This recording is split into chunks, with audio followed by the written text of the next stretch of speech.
भारत पाकिस्तान पर अपनी मर्जी मुसल्लत नहीं कर सकता। इसाकदार का सख्त पैगाम।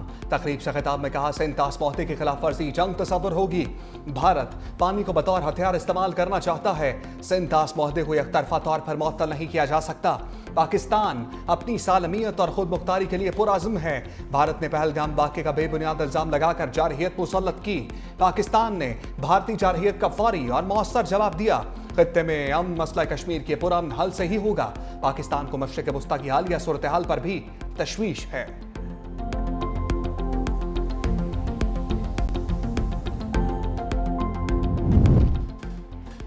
एससीओ इजलास में भारत के झूठे मौक़िफ़ को तस्लीम नहीं किया गया। वज़ीर दिफा ख्वाजा आसिफ ने तफसीलात बता दी। कहा कि शंघाई ताउन तंजीम के इजलास में पाकिस्तान का मौक़िफ़ माना गया है। जंग में पाकिस्तान के हाथों शिकस्त के बाद मोदी झूठे बयानिए से इज्जत बचा रहा है।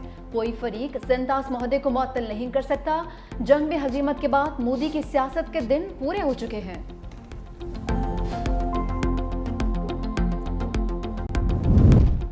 पाकिस्तान का सिंध ताश पर सालसी अदालत के ज़िमनी फैसले का खैर मकदम। तर्जमान दफ्तर खारजा का कहना है कि सालसी अदालत ने अपना दायरा इख्तियार बरकरार रखा। भारत की एकतरफा कार्रवाई के बाद अदालत ने ज़िमनी फैसला सुनाया। अदालत ने कार्रवाई मुनसिफाना मौसर अंदाज में जारी रखने का इंदिया दिया। पाकिस्तान का मौक़िफ़ दुरुस्त साबित हुआ। सिंध ताश माहदा मौसर और फ़ाल है। भारत को सिंध ताश माहदे पर अमल दरामद का कोई एकतरफा इख्तियार नहीं। ईरानी फौज के सरबराह मेजर जनरल अब्दुर्रहमान मौसवी का फील्ड मार्शल आसिम मुनीर से टेलीफोनिक राबिता। इसराइल के साथ 12 रोज़ा जंग में ईरान की हिमायत पर शुक्रिया अदा किया। कहा कि पाकिस्तान की उसूली और जुर्रतमंदाना हिमायत ने ईरान के मौक़िफ़ को तक़वियत और खित्ते में यकजहती का पैगाम दिया। पाकिस्तान में ईरान के सफ़ीर डॉक्टर रज़ा मीरी का भी इजहार तशक्कुर। मोदी सरकार के किरदार पर भी सवालात उठा दिए। कहा, पाकिस्तान की हुकूमत और अवाम ने सपोर्ट किया है, भारत ने हमारी हिमायत नहीं की। ओआईसी और अरब लीग की कारकर्दगी गुज़िश्ता अदवार की निस्बत बेहतर रही है। पाकिस्तान और ईरान का फ़ज़ाई राबिता भी बहाल। मशहद से पहली परवाज़ कराची पहुँच गई।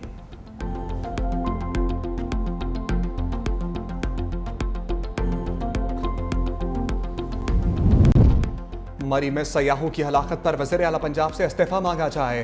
बैरिस्टर सैफ का तनकीद करने वालों को जवाब। कहा, दरियाए स्वात वाक़े के दिन मौसम खराब था, हेलीकॉप्टर हादसे का शिकार हो सकता था। जिम्मेदारों के खिलाफ कार्रवाई की जा रही है। उसी रोज दरियाए स्वात से 80 लोगों को बचाया गया। सैलाब और क्लाउड बर्स्ट कुदरती होता है। आवाम ऐसी जगहों पर जाने से इज्तनाब करें जहां पर खतरा हो।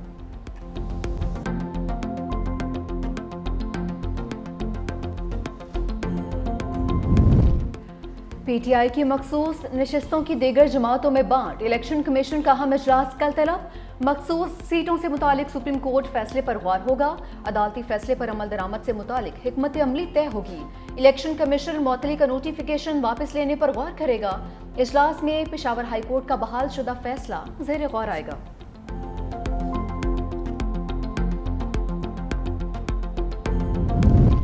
मखसूस नशस्तों के फैसले के बाद पहली बड़ी फ्लोर क्रॉसिंग। पीछाए वोटों पर मुंतखब मेंबर ने चौधरी उस्मान अली नून लीग में शामिल। वज़ीर आज़म शहबाज शरीफ से मुलाकात में क़यादत पर एतमाद का इजहार। चौधरी उस्मान अली NE 142 पर तहरीक इंसाफ के हवायती उम्मीदवार थे। तहरीक इंसाफ और बानी पीटीआई से वफादारी का हलफ भी दे चुके।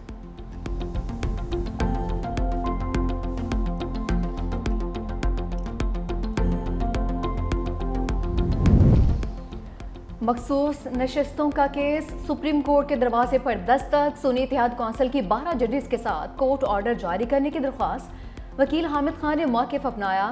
6 मई के हुक्मनामे में कहा गया था कि हतमी फैसले पर इख्तलाफ करने वाले जजेस की राय शामिल की जाएगी। जस्टिस आयशा मलिक और जस्टिस अकील अब्बासी के दस्तखत 27 जून के मुख्तसर फैसले में मौजूद नहीं हैं। सुप्रीम कोर्ट ऑफिस का दरख्वास्त वसूल करने से इनकार। कहा कि दरख्वास्त गुजार मुसद्दक़ा नकल के लिए अप्लाई करे। जब अदालती हुक्मनामा ऑफिस को मौसूल होगा तो फराहम कर दिया जाएगा। पंजाब हुकूमत का अपोजिशन की सफ़ों पर एक और बड़ा वार। अपोजिशन के 4 अरकान की कामा कमेटियों की चेयरमैनशिप से छुट्टी। ओहदों से हटाने के लिए नोटिस भी जारी। चेयरमैन लिटरेसी अंसर इकबाल और chairman special education Saima Kawal फारिग। चेयरमैन कॉलोनीज एहसन अली और chairman management and professional development Rai Murtaza के खिलाफ अदम एतमाद कामयाब। चारों स्टैंडिंग कमेटियों के चेयरमैनों का ताल्लुक पीटीआई से है। अपोजिशन की बकाया 9 कायमा कमेटियों का फैसला भी जल्द होगा। अपोजिशन के पास औकाफ, तवानाई और प्राइस कंट्रोल समेत 13 स्टैंडिंग कमेटियों की चेयरमैनशिप थी। राय के मुताबिक स्टैंडिंग कमेटीज के नए चेयरमैन का दोबारा इंतखाब होगा। अगले असेंबली इजलास से कबल अपोजिशन अरकान के खिलाफ रेफरेंस भी इलेक्शन कमीशन भिजवा दिया जाएगा।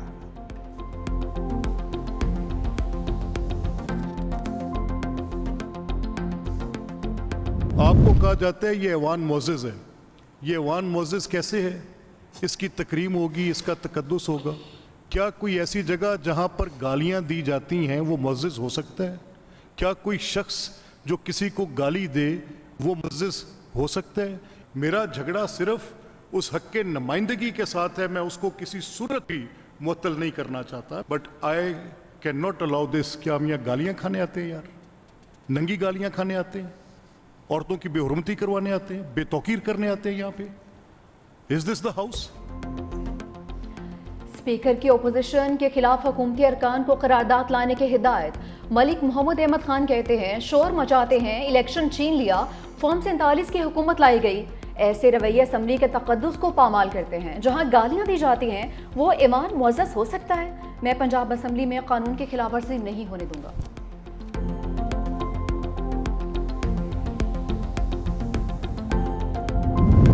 अपोजिशन लीडर मलिक अहमद खान भच्चर पंजाब हुकूमत पर भड़क उठे।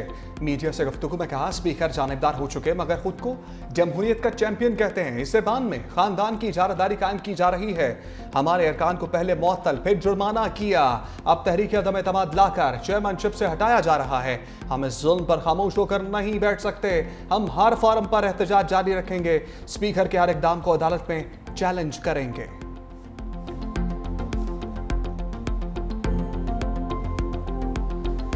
तुम 13 की 13 कमेटियां वापस ले लो, तुम सब पे जो है वो नो कॉन्फिडेंस कर दो, मगर अगर तुम ये समझते हो कि इससे इनकी आवाज दबाई जा सकती है और तुम्हें पंजाब में ये गुंडा करने की इजाजत देंगे तो नहीं देंगे। सबका वोट ऑफ जो है वो नो कॉन्फिडेंस करो। चोरी का वोट है तुम्हारा, तो ये वोट ही नहीं है। तुम उनसे क्या कमेटियां वापस ले लोगे तो इमरान खान को छोड़ देंगे या तुम्हारे खिलाफ आवाज नहीं उठाएंगे? तुम्हारे ख्वाब ख्याल है। इस तरीके से तुम उनकी आवाज बंद नहीं कर सकते। बड़ी कुर्बानियां दे चुके कमेटियों की चेयरमैनशिप बड़ी बात नहीं है। शेख वक्कास अकरम का दो टोक रद्द-ए-अमल। पेशावर में प्रेस कॉन्फ्रेंस करते हुए कहा स्पीकर ने पहले हमारे अरकान को मुअत्तल किया फिर जुर्माना कर दिया। मलिक मोहम्मद अहमद खान वज़ीर आला को खुश करने के लिए ये हरकतें कर रहे हैं। मखसूस सीटों के फैसले ने बता दिया कि मुल्क बेआइन हो चुका है। पहले मैंडेट चोरी किया, अब मखसूस नशितों को माल गनीमत की तरह से तकसीम कर दिया। काजी फाइज ईसा इस सब ड्रामे के हिदायतकार थे। बल्ले का निशान छीन कर अदालती खराबी की बुनियाद डाली। मखसूस सीटों का फैसला लिखा लिखाया था। भले सीटों के बाद अददी तादाद में PMLN को नंबर मिल जाए। पीपल्स पार्टी ने तो शहीद बेनज़ीर भुट्टो साहबा ने 17 सीटों पे भी पॉलिटिक्स की थी ना। तो आज भी जहां पे पाकिस्तान की बात होगी,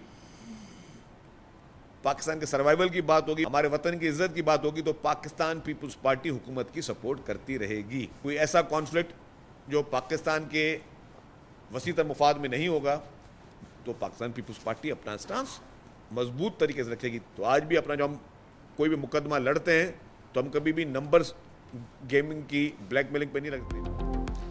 पीपल्स पार्टी की हुकूमत में शमूलियत की खबरें। शर्जील मेमन की वजाहत। कहा पीपल्स पार्टी इस वक्त वफाकी हुकूमत में शमूलियत पर गौर नहीं कर रही। मुस्लिम लीग नून की जानिब से हुकूमत का हिस्सा बनने की दावत नहीं दी गई। मुस्तकबिल में तजवीज़ दी गई तो शायद पार्टी इस पर गौर करे। शर्जील मेमन का PTI को मनफी सियासत छोड़ने का मशवरा। कहा ऑडिटर जनरल की एक रिपोर्ट जो है वो शाया हुई। रिपोर्ट के अंदर जो है वो मुख्तलिफ बेज़ाब्तियाँ जो है वो सामने आई। मरियम नवाज शरीफ साहिबा की हुकूमत की अभी तक कोई ऑडिट रिपोर्ट नहीं आई है। ये जो दूसरों को पूछ रहे हैं इतने खरब कहाँ गए, ओ भाई तुम्हारे 3-3.5 साल में लाऊं तुम्हारे ऊपर के महात्मा को, साथ में नीचे जो ट्रेन होने आए हुए थे उनको, तो ये तो खरबों से भी बात ऊपर की जाती है। ज़कात चोरी करने वाले हमसे सवाल पूछेंगे, बिलियन ट्री सुनामी के चक्कर में पैसे खाने वाले हमसे सवाल पूछेंगे। सवाल पूछने के लिए अपने गिरेबान में झांकना जरूरी होता है।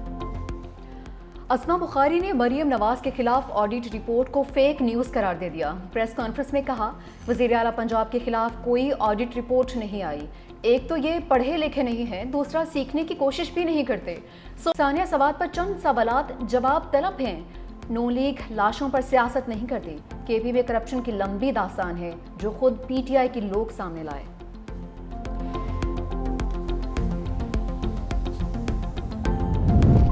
हुकूमत का अमरीकी अदालत में आफिया सदीकी केस में फरीक बनने से इनकार। इस्लामाबाद हाई कोर्ट में आफिया सदीकी के वतन वापसी से मुतालिक दरखास्त पर समाअत। एडिशनल अटॉर्नी जनरल ने बताया कि हुकूमत ने अमेरिका में केस में फरीक ना बनने का फैसला किया है। अदालत ने इस्तफसार किया कि किस वजह से यह फैसला किया गया, वजूहात क्या है। एडिशनल अटॉर्नी जनरल ने कहा हुकूमत की जानिब से यही फैसला किया गया है। अदालत ने कहा हुकूमत के अटॉर्नी जनरल कोई भी फैसला करते हैं तो इसकी वजूहात होती हैं, बगैर वजूहात के कोई फैसला नहीं किया जाता। ये आईनी अदालत है, ये नहीं हो सकता कि कोई अदालत आकर कह दे कि फैसला किया है और वजूहात को ना बताया जाए। अदालत ने हुकूमत से केस का फरीक ना बनने की वजूहात तलब कर ली। समाअत 4 जुलाई तक मुलतवी।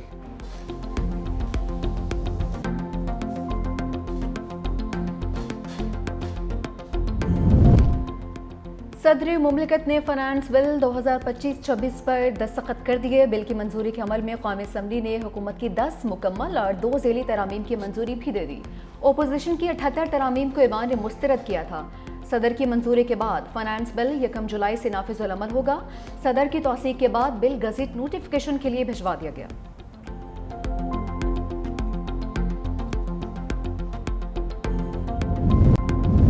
महंगाई के सताए अवाम पर पेट्रोल बम गिराने की तैयारी। पेट्रोलियम मसनूआत की कीमतों में 15 रुपए फी लीटर तक इजाफे का इम्कान।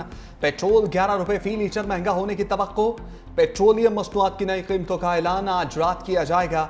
वज़ीर ख़ज़ाना वज़ीर आज़म की मुशावरत से नई कीमतों का हतमी ऐलान करेंगे।